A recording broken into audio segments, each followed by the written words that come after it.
ஓம் நமோ நாராயணாய. லட்சுமி கடாட்சம் நேயர்கள் அனைவருக்கும் வணக்கம். இந்த பதிவில் நரசிம்ம ஜெயந்தி வருகிறது. அந்த நரசிம்ம ஜெயந்தியை பற்றி நாம் பார்க்கலாம். நரசிம்ம ஜெயந்தி என்பது பகவான் மகாவிஷ்ணு எடுத்த அவதாரங்களில் மிக அழகான ஒரு அவதாரம். 4வது அவதாரம், மிக மிக அழகான அவதாரம். அதாவது மனித உடல் சிங்கத்தின் தலையும் கொண்ட எடுத்த ஒரு அவதாரம் இந்த நரசிம்ம அவதாரம். இந்த நரசிம்ம அவதாரம் எப்போது நடந்தது என்றால், பிரதோஷ நேரம், அதாவது 4:30 மணி மேலே சூரியன் மறையும் போது இந்த அவதாரம் நிகழ்ந்தது. மிகக்குரிய ஒரு அவதாரம் என்றால் அதுவும் இதுதான். இந்த அவதாரம் எதற்காக எடுக்கப்பட்டது என்றால், இரண்யகசிபு என்ற அரக்கனை அழிக்க பிரகலாதன், தன்னுடைய பக்தன் பிரகலாதனை காப்பதற்காக எடுக்கப்பட்ட ஒரு அவதாரம் இந்த நரசிம்ம அவதாரம். இந்த நரசிம்ம அவதாரத்துக்கு என்ன சிறப்பு? நரசிம்ம அவதாரத்தில் நாளை என்பதே கிடையாது. இமீடியட் கூப்பிட்ட குரலுக்கு ஓடி வந்து அருள் செய்யும் ஒரே கடவுள் நரசிம்மர் தான். உடனே காக்கக்கூடியவர். அதனால் இந்த நரசிம்ம அவதாரம் எப்படி நடந்தது, இரண்யகசிபு யார் என்று பார்ப்போம். அதாவது இரண்யகசிபு, ஹிரண்யாக்ஷன் அண்டு ராவணன், கும்பகர்ணன், சிசுபாலன், தந்தவகரன், இவங்கெல்லாம் பெரிய அரக்கர்கள் தான். ஆனால் இவங்க முற்பிறவியில் யார் என்றால் பெருமாள் வைகுண்டத்தில் துவாரகபாலகர்கள்.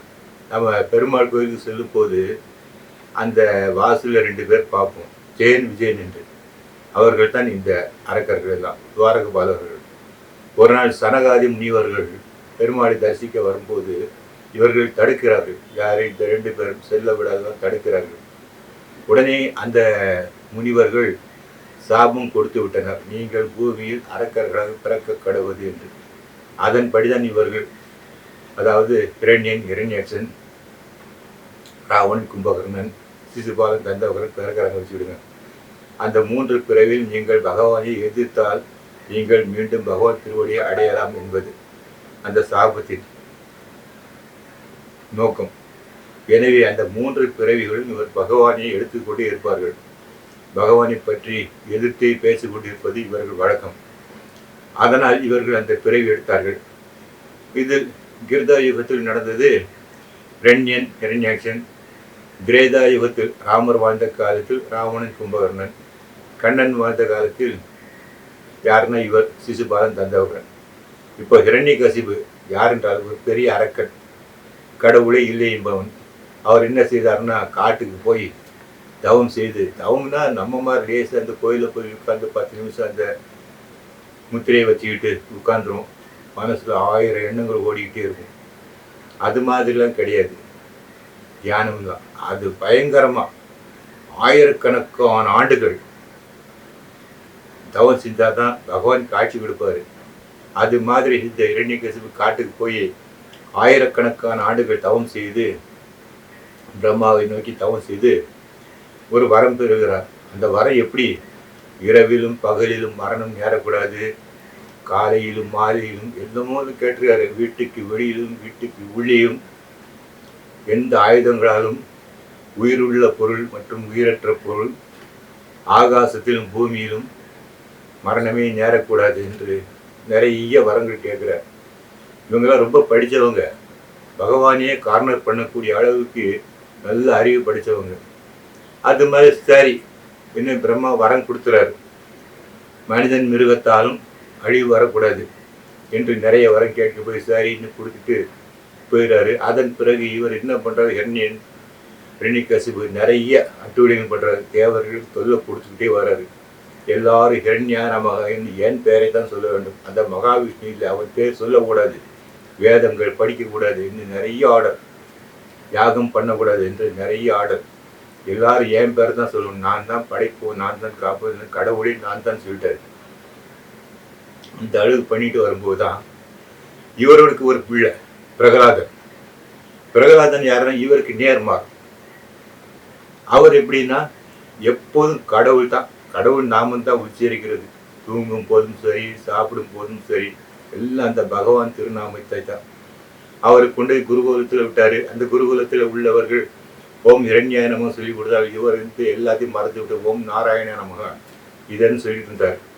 இதை கண்ட யாருக்கு அவர் அப்பா ஹிரண்யகசிபு பயங்கர கோபம் வந்துட்டு, என்னடா இந்த உலகமே என் பேரை ஹிரண்யா நம சொல்லும் போது என் பிள்ளை என்ன இப்படி சொல்லுது, இது என்ன இப்படி மாற்றி விட்டீங்க, என் மனசு யாரும் மாற்றிருக்காங்க. போய் திருப்பி அழைத்து போய் நல்லபடியாக பாடம் சொல்லி கொடுக்கும்போது அந்த குருக்கள் கிட்ட சொல்றாரு. யாரு? அந்த வாத்தியார்கிட்ட. அவங்க என்னதான் செஞ்சு பார்த்தாங்க, ஒண்ணுமே தெரியல. அந்த பிரகலாதன் எப்போ இந்த நாராயண நாமத்தையே சொல்லிக்கிட்டே இருந்தார்.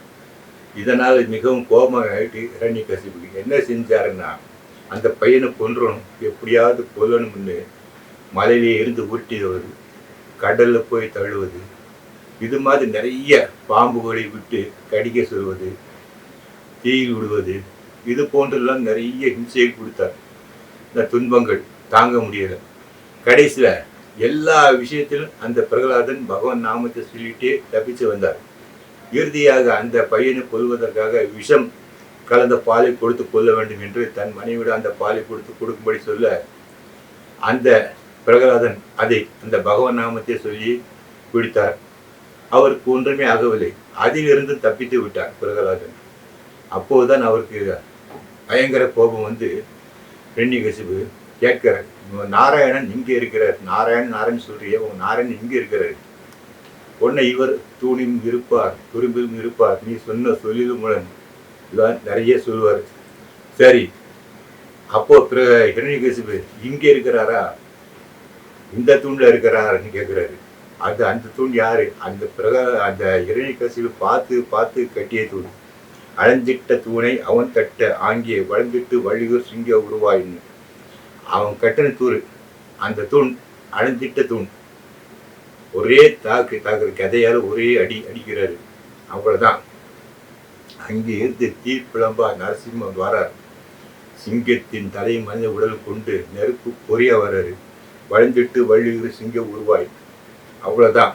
இந்த ஹிரண்யகசிபுக்கு இன்னையோட அவனுடைய ஆயுளை முடிச்சுன்னு சொல்லி வாரு கூறிய நகங்களாக அந்த ஹிரண்யகசிபை இழுத்து நேர வாசல், அரண்மனை வாசல் வரை இழுத்து வந்து, ஏன்னா உள்ளுக்கு வெளியே சொல்லிட்டாரு, வாசல் இழுத்து விட்டு பூமிக்கும் ஆகாசத்துக்கும் நடுவில் தன் தொடையில வச்சுட்டு நகங்கள் உயிரற்ற பொருள், உயிருள்ள பொருளாக இருக்கணும், உயிரற்ற பொருள் ரெண்டு சொல்லிட்டாரு. அப்போ நகத்தை, தன்னுடைய நகத்தை ஆயுதமா வச்சுக்கிட்டார். எந்த ஆயுதங்களாலும் தன்னை கொல்ல முடியக்கூடாது சொன்னாரா. நகம் ஒரு ஆயுதம் இல்லை, ஆனா அதே சமயம் உயிரற்றதா உயிர் உள்ளதா சொல்ல முடியாது. அது எப்படி என்றால், நகத்தை நாம் வெட்டுகிறோம், நமக்கு வலிக்கவில்லை, அந்த சமயம் அது உயிரற்றதாக இருக்கிறது. தி சேம் டைம் அது வளர்கிறது, விட்ட வளர்கிறது, அப்போ உயிருள்ளதாக இருக்கிறது.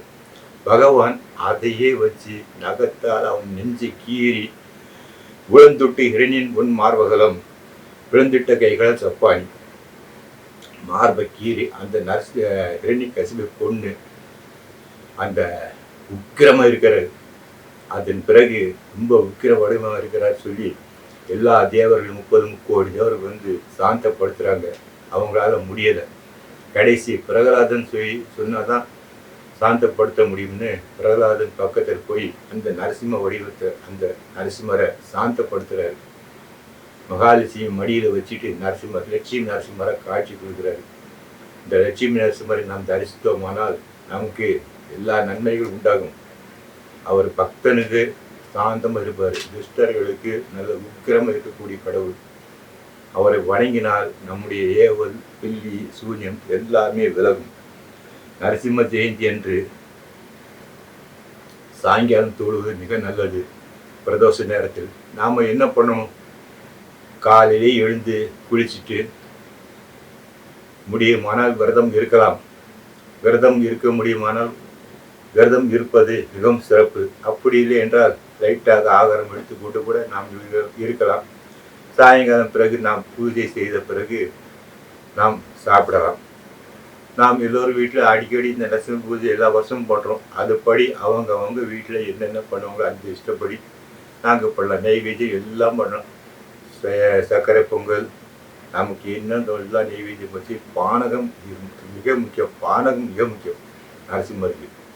இதெல்லாம் வைத்து வழிபட்டு நாம் அந்த நரசிம்மரை துதித்தோமானால், அதாவது ஒரு தெய்வத்தை வணங்கும் போது நாம் என்ன செய்ய வேண்டும் முக்கியமாக என்றால், அந்த தெய்வத்தின் திருநாமத்தை சொல்ல வேண்டும். நமக்கு பெரிய ஸ்தோத்திரம் தான் தெரியல, பரவாயில்லை. ஓம் நரசிம்மாய நமகா, ஓம் நாராயண நமகா, ஏதோ ஒன்று சொல்லி ஒரு 5 நிமிஷம் அந்த தெய்வத்தின் நாமத்தை சொல்லி வழிபட்டால் தான் ஏராளமான சிறப்புகள் உண்டாகும். அது நிச்சயம். பகவானை விட பகவான் நாமாவுக்கு தான் ரொம்ப சக்தி. நரசிம்ம ஜெயந்தி எப்போது வருகிறது? 22ஆம் தேதி வைகாசி மாதம் சுக்லபட்ச சதுர்த்தசி சுவாதி நட்சத்திரம். 2 கணக்கு. சில பேர் சுவாதி வச்சிருப்பாங்க, சில பேர் நட்சத்திரம் வச்சு கொண்டாடுவாங்க. 22ஆம் தேதி 22/5/2024 புதன்கிழமை அன்று நரசிம்ம ஜெயந்தி. அனைத்து கோயில்களிலும் சிறப்பாக பூஜைகள் நடைபெறும். நாம் கோயிலுக்கு சென்று அந்த நரசிம்மரை வணங்கி அவரிடம் நம்முடைய பிரார்த்தனைகள் வைத்தால் நிச்சயமாக நிறைவேறும். இதெல்லாம் அந்த குறிப்பிட்ட நாளன்று நாம் போய் அந்த தெய்வங்களை வணங்கினால் நமக்கு ஏராளமான பலன்கள் கிடைக்கும். இந்த நரசிம்ம ஜெயந்தி என்பது நரசிம்ம அவதாரம் நிகழ்ந்த தினம். அப்போதெல்லாம் பகவான் ரொம்ப சந்தோஷமா இருப்பார். அந்த நேரம் போய் அவரை வணங்கினோம்னா நமக்கு நல்ல பலன்கள் கிடைக்கும். நம்முடைய ஏவல், பில்லி, சூரியன், தோஷங்கள் என்னென்னமோ இருக்கு, அவையெல்லாம் சற்று குறையும். அப்படியே வணங்கி கொண்டே இருக்க நம்முடைய தோஷங்கள் எல்லாமே விலகி நம்முடைய வாழ்க்கை நல்ல வளமாக அமையும். இந்த வீடியோ உங்களுக்கு பிடிச்சிருக்குன்னு நினைக்கிறேன். லைக் செய்து ஷேர் செய்து மறக்காமல் சப்ஸ்கிரைப் செய்யும்படி கேட்டுக்கொள்கிறேன். மங்களாயின் பவன்.